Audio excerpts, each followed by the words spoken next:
Wish TV is proud to honor teachers in Central Indiana She is an inspiration to all of us. He's always smiling. who go above and beyond, He's done so many things for so many people. He's inspirational. making a difference, He's always taught me to believe in myself and never get down on myself. Everybody's biggest cheerleader. and deserving of recognition for their outstanding efforts in I education. love the people that I work with, and to know that I've made an impact on somebody's life, it is truly a great honor. It's an honor. I love what I do, and the kids are the ones who make it work. I'm like just so taken aback because I love them so much. The fact that, they love me just as much just means a lot. Sorry, you're going to have to cut that part out. And you are our winner. Oh, thank you so much. From Wish TV and the All Indiana Podcast Network, this is the Golden Apple Awards podcast.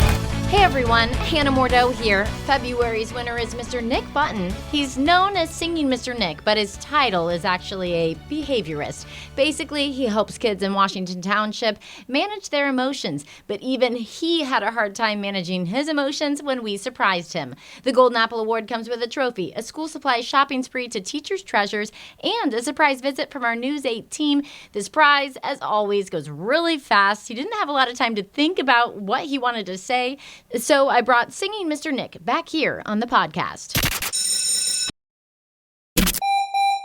Hey, Mr. Nick Bunton, welcome to the podcast. Good morning. Good morning. Thank you for being here. So you've seen the whole surprise video. It's been on TV at this point.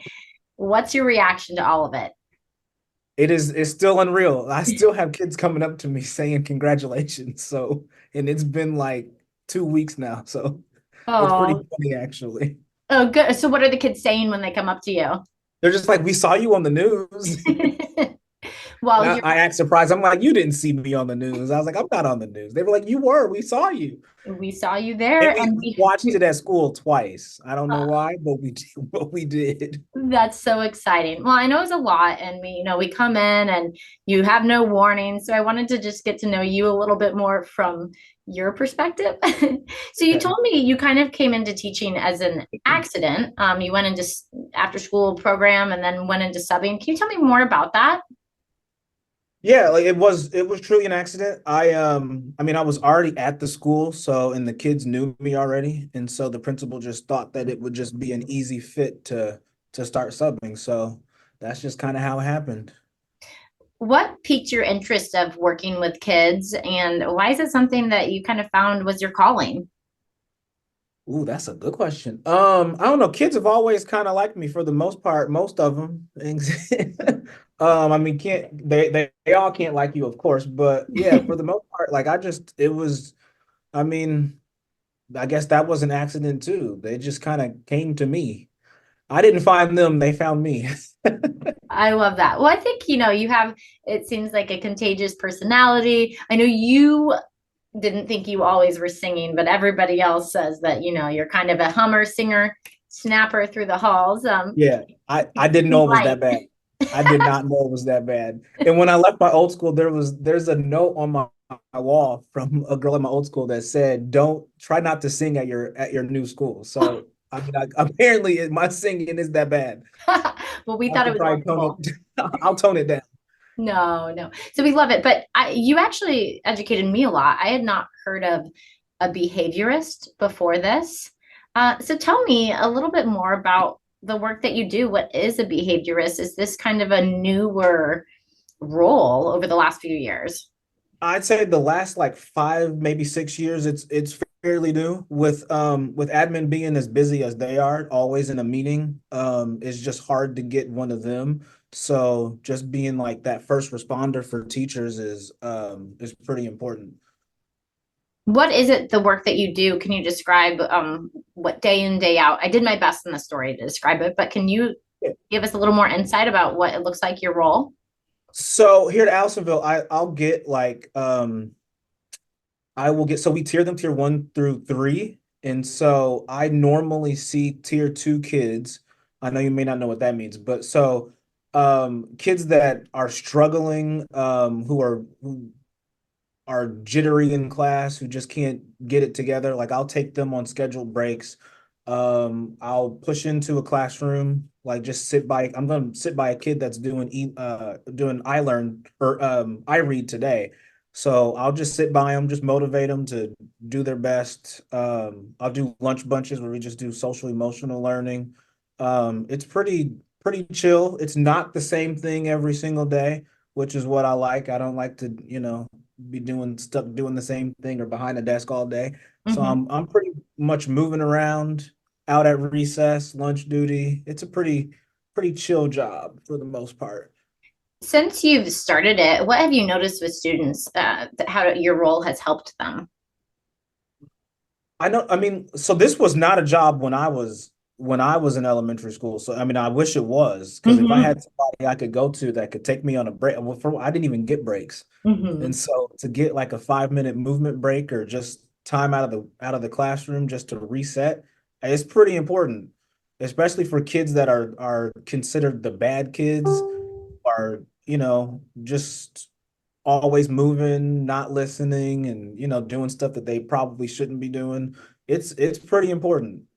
That time to reset outside the room and then come back in for a fresh start. It's you wouldn't think that it works, but in most cases it does. It seems like it gives other teachers who are the main person in the classroom too a moment to reset their class as well. Oh Kind yeah. of helps everybody out in the moment.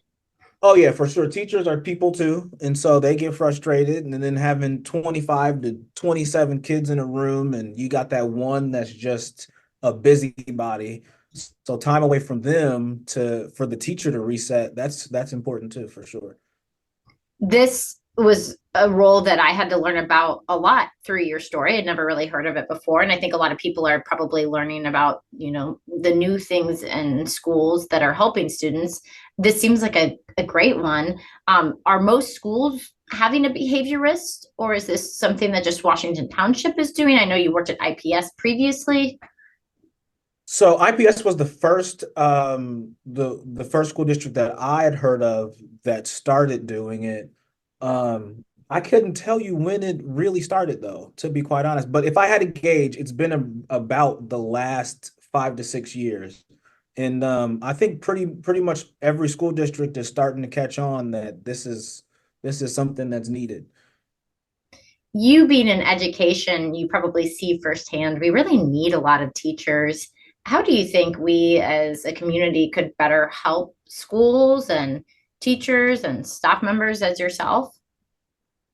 Oh, that's a loaded question. I feel like, I mean, support from parents is first hand. I mean, you would not believe how often parents are blaming teachers for certain behaviors, or they're my favorite line is this doesn't happen at home. Well, of course it doesn't happen at home. They're not learning for 7 hours a day. So I think that first, parent support, support from people that have never stepped foot in the classroom, but always have something to say about the classroom.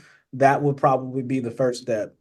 And then like government officials that are making, laws about schools and about education should probably, I think they should have to sub for a day just to see what it's like.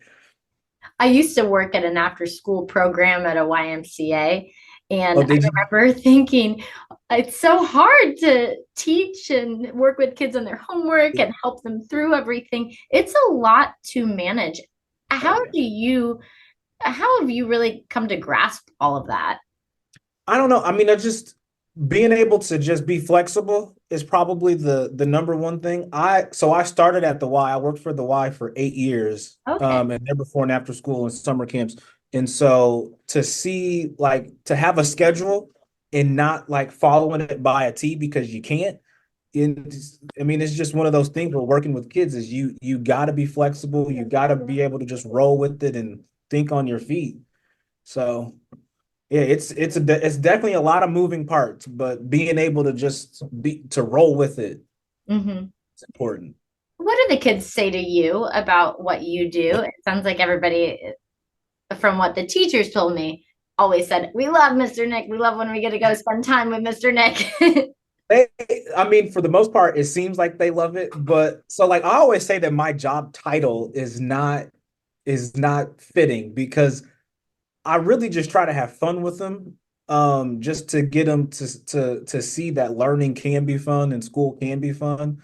So just to be able to be that person that they can go to if they're having a bad day, just to see that, learning can be okay and I can do it.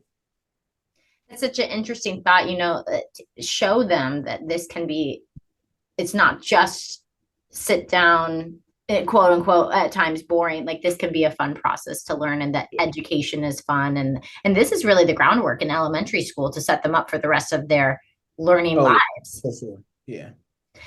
What do you, I asked you this in the story, but is there anything you think people can learn from you in the role that you do or what you've done here at these schools? Oh, that's a good one. I don't even know if I can answer that. I mean, really just be patient, I guess, kids are little bitty people that have to fight through big emotions most of the time, and just learning to be patient with them is probably the key to it.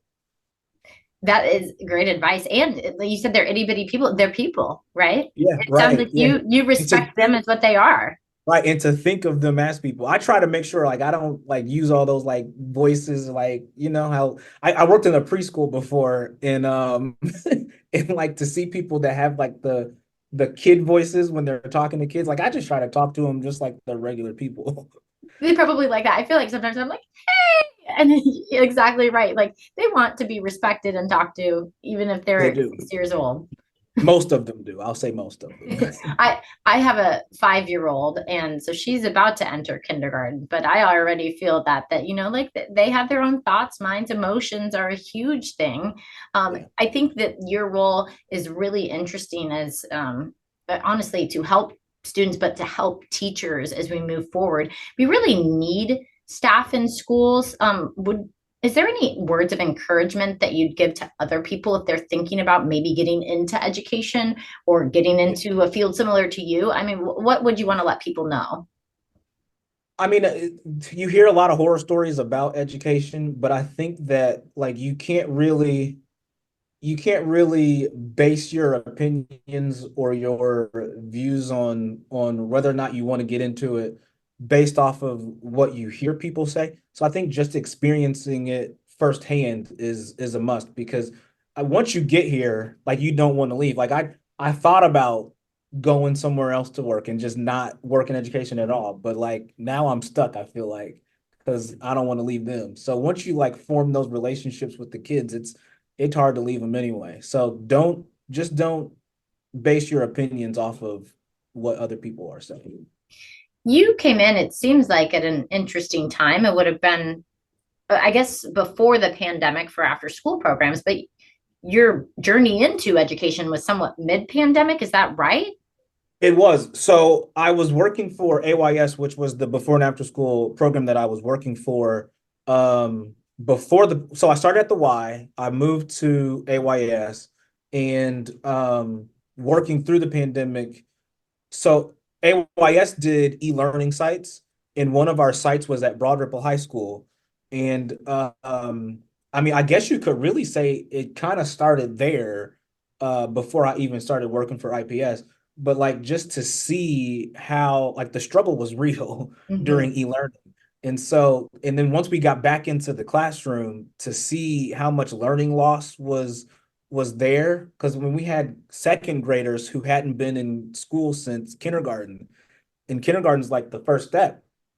And so they were having to learn how to coexist in a classroom, how to be in a room with 25, 26 other kids, and they're having to learn, and they haven't really learned in 2 years. I mean, it was tough.